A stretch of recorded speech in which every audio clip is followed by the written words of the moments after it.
a nuestra hora, a la hora del encuentro espiritual al finalizar esta jornada, para poder abrir nuestra Biblia, poder acercarnos a ese plan de Dios que va describiendo en el Evangelio de Marcos, va describiendo la obra de Jesús, cómo Él se va acercando al Calvario.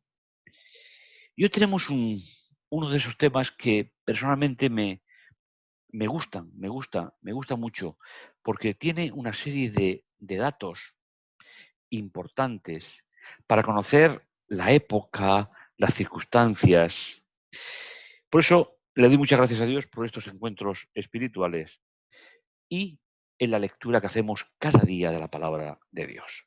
Coge tu Biblia, siéntate cómodo, tranquilo y deja que fluya la enseñanza de la Biblia en tu vida.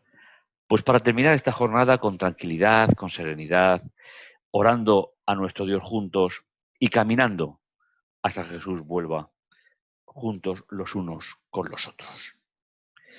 El tema se encuentra en Marcos capítulo 14, 66 al 72 y tiene que ver con la negación de Pedro.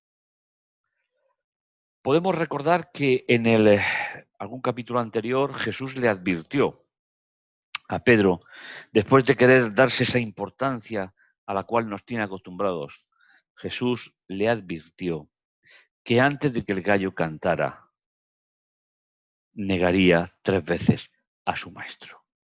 El ímpetu con el cual Pedro hablaba de Jesús y con Jesús, en muchas ocasiones, le dejaba pues al descubierto con sus flaquezas, sus debilidades. Pero sabéis, para mí eso tiene muchísimo valor, porque a veces miramos a los personajes bíblicos como impolutos y cuando queremos llegar hasta ellos nos sentimos que están como muy lejos de nuestra vida expectativa y sin embargo eso no es así. Cada ser humano tiene sus incapacidades, sus limitaciones y no hay nadie en el planeta que no las tenga. El que aparezca en la Biblia esta historia de Pedro resulta al menos recurrente, porque había estado con Jesús, había visto sus obras poderosas, había visto su predicación, había visto sus enseñanzas, y estamos en el mismo día, en la noche, en la madrugada, antes de que cante el gallo, la última vez antes de que Jesús sea asesinado en el Calvario. Estamos al final, pero a la vez, a partir de esta historia, un nuevo comienzo para Pedro. Como hemos dicho en muchas ocasiones, Dios tiene un plan personal para cada uno, aunque a veces no nos demos cuenta de cómo se va a producir. Capítulo 14, versículo 66 de Marcos. Y estando Pedro abajo en el patio, Jesús está ante el Sanedrín, lo veíamos en el programa de ayer, donde decíamos que el juez se convierte en testigos y los testigos se convierten en verdugos, todo en la misma forma, todo en el mismo sistema.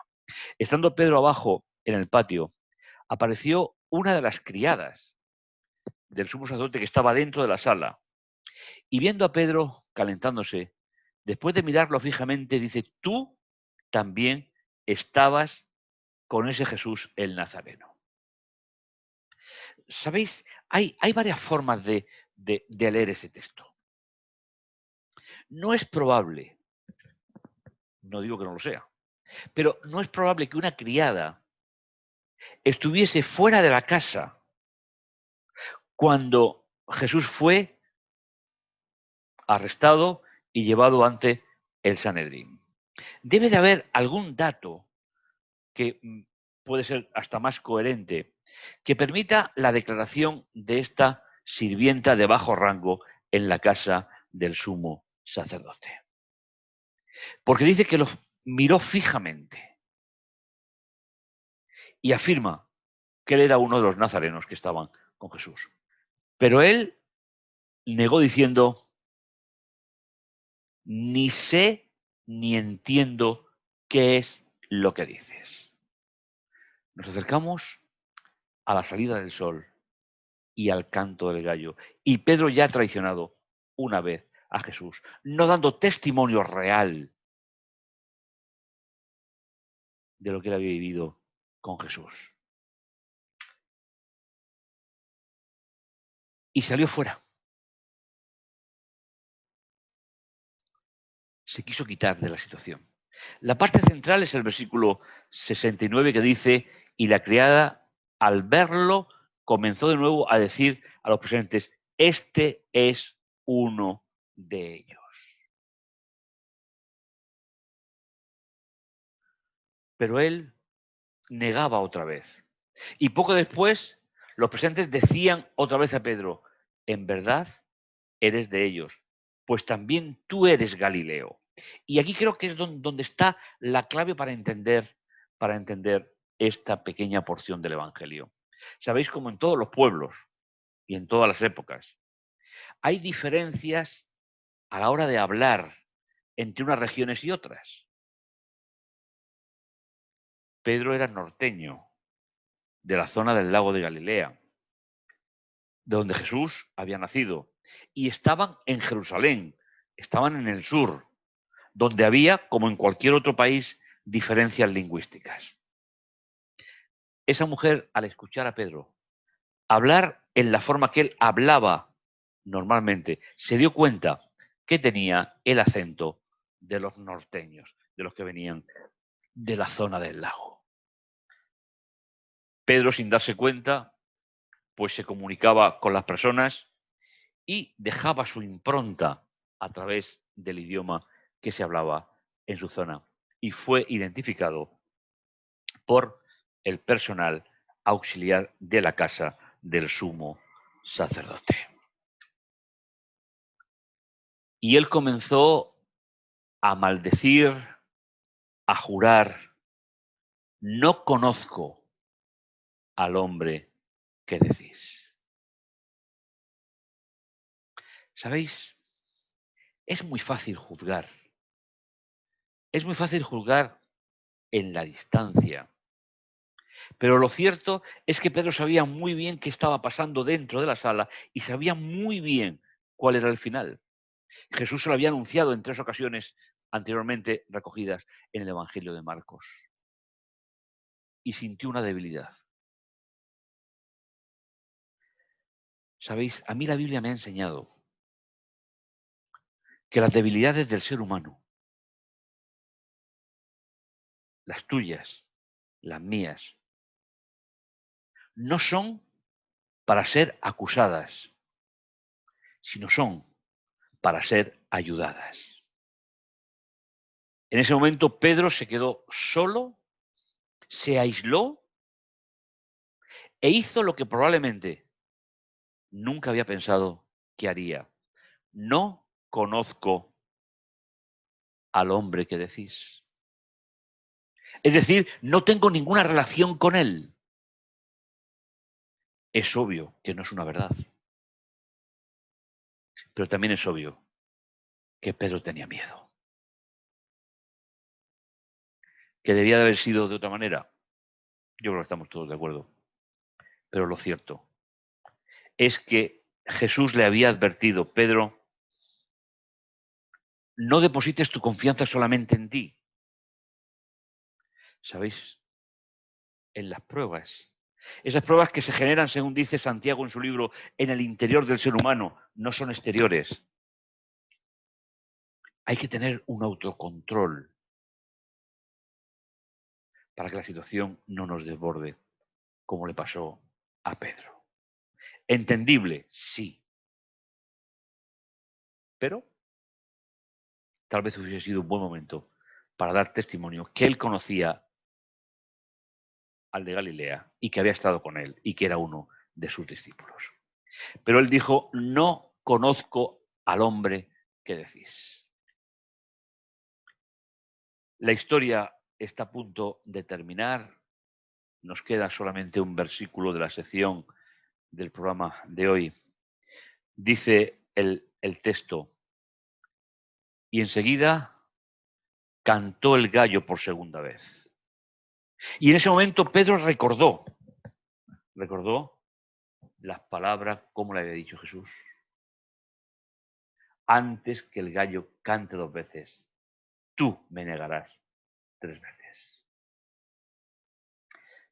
¿Sabéis? Hay,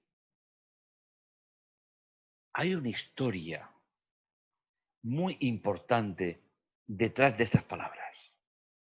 Había una tradición en Israel que hablaba de que si durante la noche tú oías el canto del gallo anunciando la salida del sol y el nuevo día, era una nueva oportunidad que Dios te daba para seguir caminando junto a Él. Y esta es la verdadera lección para nosotros de este pequeño trozo del Evangelio de Marcos. Judas se quedó en el camino y nunca escuchó el canto del gallo. Pero Pedro, a pesar de su debilidad, cuando dice el texto que rompió a llorar, él estaba pensando, porque así estaba educado, así era la religión de su época, en que con el nacimiento de ese día, él tendría una oportunidad para seguir junto a Dios. Y los textos, sobre todo los de Juan, nos van a ayudar a entender las oportunidades que Jesús le siguió dando tras su resurrección para que Pedro fuera restaurado, para que Pedro, a pesar del error, no se convirtiera en pecado definitivo, sino simplemente en una dirección equivocada en el camino. Pedro escuchó cómo cantaba el gallo y en ese momento fue consciente de lo que Jesús le había dicho. Es el momento de orar, de estar juntos, de unir nuestras oraciones a una oración general de todos los que estamos en la iglesia en casa para acercarnos al trono de la gracia en este momento. En algunas ocasiones podemos ser como Marcos, que huimos, inclusive desnudos. En otras ocasiones podemos ser Pedro. Pero Jesús siempre es el mismo, ayer, hoy y siempre. Y esa es la roca sobre la que tú y yo debemos poner nuestra esperanza para protegernos de las consecuencias de nuestras equivocaciones. Vamos a orar. Bendito y bondadoso Dios que estás en los cielos, te damos gracias por este hermoso día, Señor, por llegar al final de él. Deseamos, Señor, poner nuestra vida a tu servicio, deseamos estar contigo y deseamos, Señor, seguir oyendo el canto del gallo cada día hasta que tú vuelvas. Sabiendo, Señor, que cada día de nuestra existencia es una nueva oportunidad para renovar contigo la alianza que nos llevará a la eternidad. Estamos convencidos, Señor, de que podremos ver a Pedro en el día de la resurrección. Estamos convencidos de que la misma restauración que tú hiciste con él, estás dispuesto a hacerla con nosotros cada día. Todo ello, Señor, te lo agradecemos. En el dulce nombre de Jesús. Amén. Y ya sabes, como cada día, ponemos en nuestro calendario el momento en este canal y a la misma hora para seguir caminando juntos en la iglesia en compañía, en la iglesia en casa. No te lo pierdas. Sin ti, el programa no sería lo mismo. Que Dios te bendiga.